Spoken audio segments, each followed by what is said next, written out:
After an incredibly brave performance against South Carolina nearly a fortnight ago now, the UConn Huskies have fallen into a little bit of a slump. They lost back-to-back games for the first time since 1993 and were tested by several unranked conference rivals, of whom the Huskies normally blow out of the water. So, what's the issue? Can the team get back on track in order to bring on another deep March Madness run? I'll be talking about that in today's video.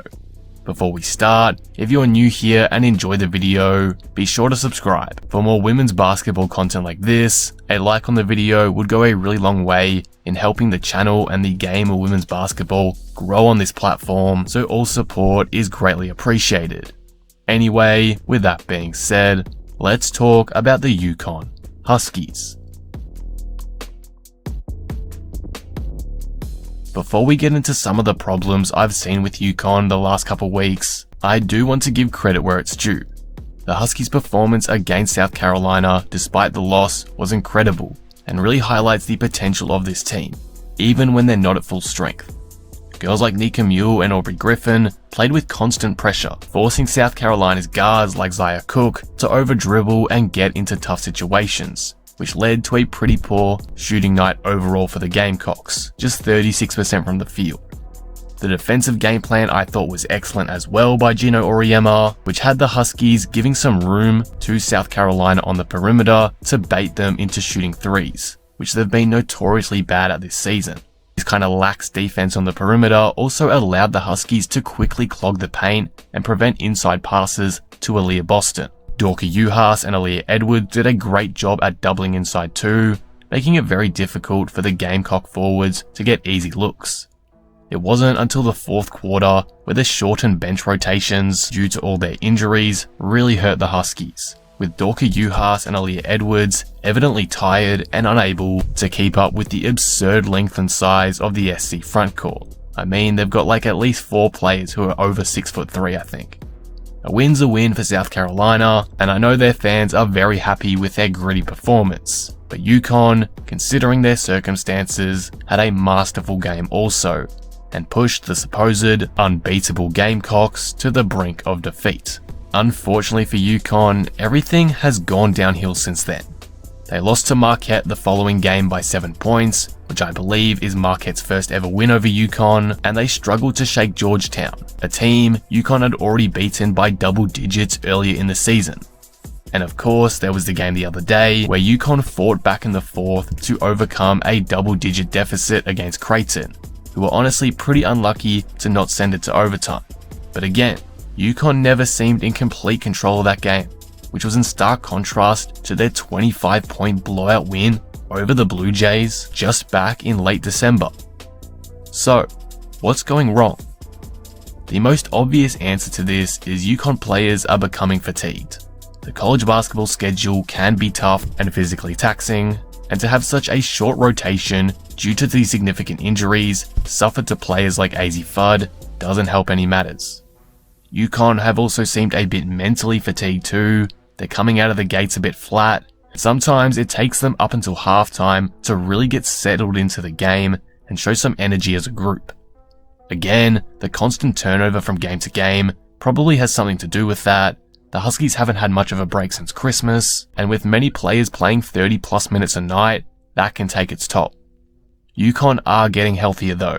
For example, Caroline Ducharme returned against Creighton and had a phenomenal game, scoring 10 points in the fourth quarter and winning the game with 2 clutch free throws.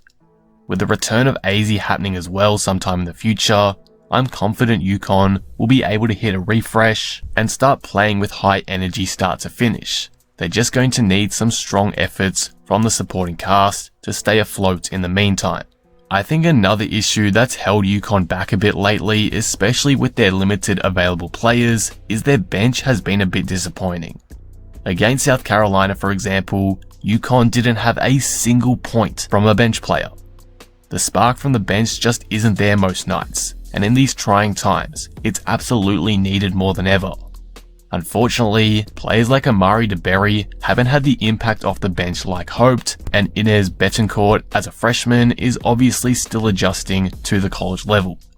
You can definitely see flashes from these players, like I see how DeBerry can fit in as a backup for Dorka Juhas, as she does have the passing skills to take on that role, but the play just isn't consistent enough. It's resulted in Gino having to play the bench fewer minutes, and as I mentioned before, with the physical fatigue of the schedule, having to do that is rough on the starters. Caroline Ducharme's return should help that out a bit more and reduce the tight stretch of UConn's depth, but there's still some ways to go. So hopefully the bench can lift in these final few games of the season to build some confidence in the squad before the Big East tournament and of course March Madness. Finally, probably the biggest concern I have with UConn lately that's been costly has been their turnovers. It was a bit of a problem earlier in the year, then Azzi came back from her initial injury and it sorted itself out for a while, but now with it out again, UConn's ball security has been very poor. To be fair, against Creighton it was decent, just 7 turnovers for the game. But against Marquette, the Huskies turned the ball over 19 times, and against Georgetown, they committed 23 of them. 23 turnovers. That is simply unacceptable and must change if they are to succeed in March. They have lacked a lot of composure lately, committing bad turnovers like 5-second violations on the inbounds, and the passing has been pretty bad sometimes. Perhaps this is due to fatigue or maybe lacking a superstar backcourt player like Azzi, but UConn's offense has also been a bit stagnant as of late too. And I think that the lack of movement in the half court that normally makes UConn so dangerous offensively has allowed teams to pick off their passes and read their sets better, resulting in these high turnover games. As great as Nika Muhl has been this season, stepping up massively in the absence of Paige and Azzi, sometimes it's not enough when the offense goes stagnant. UConn have still been excellent in transition, don't get me wrong, they still dominate teams out in the fast break. But in the half court, things have dried up a bit over the last couple games. The fatigue is evident and plays into this too. The team makes a lot of silly errors that need to be cleaned up. They just need to be more alert. Unfortunately for UConn, underdog teams like Marquette are gonna take advantage of these turnovers, and that's hurt them lately. Getting someone like Azzi back is going to be crucial to keeping the team composed and making smarter plays when running the offense. To me, it's not a coincidence that the ball security improved when she was on the floor. In the meantime though, UConn need to get back to their fluid offense with constant cuts and screens and not let the high turnover games demoralize them. Without someone like Azzi who can stretch the floor and open driving lanes with her presence alone, it's obviously going to be more difficult to do so. But it's definitely possible to get back into that kind of offense more consistently. We saw it a bit more against Creighton. The shots just weren't falling as much as they'd probably want, but it's good signs. They just need to continue working on that in order to stay in the Final Four hunt. Overall though, while UConn put up a really proud effort against SC and did a lot of good things in that game, I think that kind of effort has wavered since then, and that's resulted in some poor performances and damaging losses. Unfortunately, I am a bit concerned now about their chances for a Final Four appearance again, but if Azzi can get healthy and they find some momentum in these final upcoming conference games, then who knows what could happen. It is March Madness after all. And also, this is the UConn Huskies we're talking about. It's definitely not all doom and gloom here. UConn have the talent to turn this around with some good games. But ultimately, I think the Huskies are starting to slip just a bit lately, and that's why I'm highlighting these issues today. It's all love though. I'm a UConn fan, so I'm not here to hate. I'm just trying to start a discussion about some things UConn need to get under control, like the turnovers, if they want their Final Four streak to continue come March. But what do you guys think of this? What do you think UConn need to do to start turning their play around? Be sure to let me know all your thoughts down in the comments below.